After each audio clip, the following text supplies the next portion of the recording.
ഈ കുടയൊക്കെ പിടിച്ചിട്ട് എവിടേക്കാണെന്നല്ലേ, സ്മാർട്ട് ബസാറിലേക്കല്ല കേട്ടോ, അത് വേറൊരു പ്ലേസിലേക്കാണ്. ഓഫീസ് കഴിഞ്ഞുകൊണ്ട് നല്ല മഴയുണ്ടായിരുന്നു, പിന്നെ മഴയൊന്നും നോക്കിയില്ല കേട്ടോ. എല്ലാവർക്കും പോകാൻ ഒരാഗ്രഹം, എന്നാൽ പിന്നെ ഓക്കെ എന്ന് പറഞ്ഞിട്ട് പോവുക കേട്ടോ. പിന്നെ പോരാത്തിന് ഇന്ന് രുക്കുവിൻ്റെ ലാസ്റ്റ് ഡേയും കൂടിയായിരുന്നു. എന്നാൽ പിന്നെ പോകാമെന്ന് വിചാരിച്ചിട്ട് നടക്കുകയാണ്. ഓഫീസിൽ നിന്ന് കുറച്ച് ദൂരമുണ്ട്, എന്നാലും കുഴപ്പമില്ല, അടുത്തുനിന്ന് വേണമെങ്കിൽ കഴിക്കാം. എന്നാലും വേണ്ട, അവിടെ തന്നെ പോയി കഴിക്കാമെന്ന് പറഞ്ഞുകൊണ്ട് പിന്നെ നമുക്ക് അങ്ങോട്ട് പോവുകയാണ്. അത്യാവശ്യം നല്ല മഴയൊക്കെ ഉണ്ടായിരുന്നു കേട്ടോ. ഒരു കുടയിൽ 2 പേരൊക്കെ ആയിട്ടാണ് വരുന്നത്. കുടയുണ്ട്, പക്ഷെ അത് എടുക്കാൻ മടിയായിട്ട് ഒരു കുടയിൽ തന്നെ വരും കേട്ടോ. എവിടേക്കാണെന്നല്ലേ, ഹാപ്പ് ഡെയിലിയിൽ നിന്ന് അരുൺ ഐസ്ക്രീമിൻ്റെ ഷോപ്പിലേക്കാട്ടോ. ഇവിടെ 5 രൂപ തൊട്ടിട്ട് പല ഫ്ലേവറിലുള്ള ഐസ്ക്രീമൊക്കെ ഉണ്ടെന്ന് പറഞ്ഞിട്ട് അവിടേക്ക് വന്നിരിക്കുകയാണ്. വന്ന പാടെ വേഗം പോയിട്ട് ഞാൻ 2-3-4 ഐസ്ക്രീമൊക്കെ എടുത്തായിരുന്നു, 5 രൂപയുടെയും 10 രൂപയുടെയൊക്കെ. എല്ലാവരും അതേപോലെ ഫ്ലേവറുള്ള പല ഡിഫറൻസ് ആയിട്ടുള്ള ഐസ്ക്രീമൊക്കെ എടുത്തു കേട്ടോ.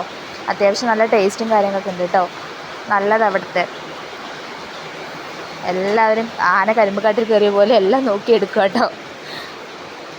പിന്നെ രുക്കുവിൻ്റെ ലാസ്റ്റ് ഡേ ആണല്ലോ, അവൾ ഇതേപോലെ കഴിച്ച് പിന്നെ അവളുടെ യാത്രയൊക്കെ പറഞ്ഞ് ബൈ ബൈ പറഞ്ഞ് ഞാനും വേഗം റൂമിലേക്ക് വന്നു കേട്ടോ. ഓക്കെ ബൈ, നെക്സ്റ്റ് വീഡിയോയിൽ കാണാം.